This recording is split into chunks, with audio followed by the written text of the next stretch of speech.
কোন কথা ঈমান যায় আমরা অনেকেই জানি না। সাবধান সাবধান, ঈমানের ব্যাপারে সতর্কতা। ঈমান যদি না থাকে গো, উপায় নাই, উপায় নাই।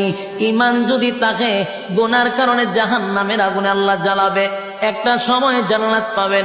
ঈমান যদি না থাকে, কুকুর বিড়ালের মতো নয়, আমাদের চেয়ে কুকুর বিড়াল অনেক ভালো, তাদের জাহান্নাম নাই। মানুষ চতুষ্পদ জানোয়ারের চেয়ে অনেক কৃষ্ট হয়ে যায় যখন ঈমান না থাকে। আল্লাহ বলেন অনন্তকাল জাহান্নামের আগুনে জ্বলতে হবে।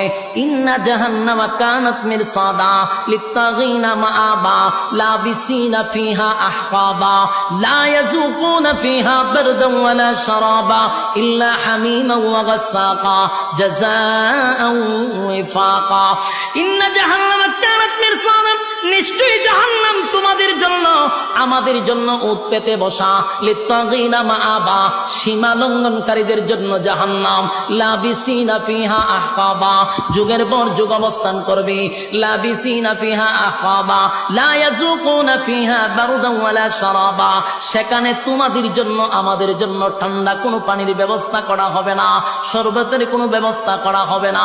ইল্লা হামিমা ওয়া গাসসাকা, রক্ত আর পুজ আর বিষাক্ত পানি জাহান্নামের ভিতরে পান করতে হবে। এরপরে চিৎকার দিয়া বলবে আল্লাহ কি পানি দিলেন, কষ্ট বেড়ে গেল। আল্লাহ জবাব দেয় জাযাআও ওয়াফাকা, বান্দারে তোর কৃত কর্মের পূর্ণফল। দুনিয়া আল্লাহ যারে মনে চায় তারে দেয়। আস্তিকরেও দুনিয়া দেয়, নাস্তিকরেও দুনিয়া দেয়। মানে আল্লাহ মানলেও দুনিয়া দিবে, আল্লাহরে যদি নাও মানেন তাও আল্লাহ দুনিয়া দেয়। দুনিয়ার ক্ষেত্রে তসবিহ পড়ন লাগতো না, দুনিয়ার ক্ষেত্রে মাথা থাগরি লাগানি লাগতো না। দুনিয়া আল্লাহ যারে মনে চায় তারই দেয়, কিন্তু পরকাল যারে মনে চায় তারে দেয় না। পরকাল পাওয়ার জন্য বাধ্যতামূলক শর্ত আছে।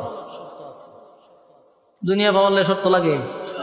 যারা আল্লাহরে গালি দেয় এরা আমরা চেয়ে 3টা বল আছে, কথা হয় না? আমেরিকা গাড়ি আছে, বাড়ি আছে, কিন্তু গালি দেয় খারে আল্লাহরে। কিন্তু কেন দেয়? আল্লাহ হয় দুনিয়ার কোনো মূল্য আমার কাছে নাই। মরা গুরু যখন মারা যায়, গুরু এটা কই ফালান নিয়া, ওই ময়লার স্তূপে নিয়ে ফালাই দিয়া, ঠিক না? আগে মরা গুরু খাইতো শুকুনে, এমন শুকুন আসেনি? ওই যাদের বয়স 30 এরা ছোটবেলা বলতে পারবে শুকুন দেখছে। আর 15-20 বছরের গুলা মানুষ যদি শুকুন দেখছে দিলে বুঝবেন হ্যাঁ মিথ্যা কথা বলছে। এরা দুইটা আস্তে আস্তে দুইটা চটকনা দেওয়া দরকার, মিশাও তা কইলে। কারণ আমরা 30 বছর ভাইরিছি, আমরা কইতে পারি যে ছোটবেলা দেখছি শুকুনে আয়া গুরু খাইছে। এখন আয়া না কেন? মানুষ গুরুর শুকুনের চেয়ে বড় শুকুন হয়ে রয়েছে। শুকুনে মানুষের ডর, মানুষ এখন শুকুনে মানুষটা ডরা ভয় পায়। কারণ মানুষ মরা গরু শুদ্ধ খায়ালা, গরুর ভিতরে একটা বুরুলি থাকে, এটা শুদ্ধ মানুষ খায়ালা। শুকুনে চিন্তা করছে যে লাভ নাই।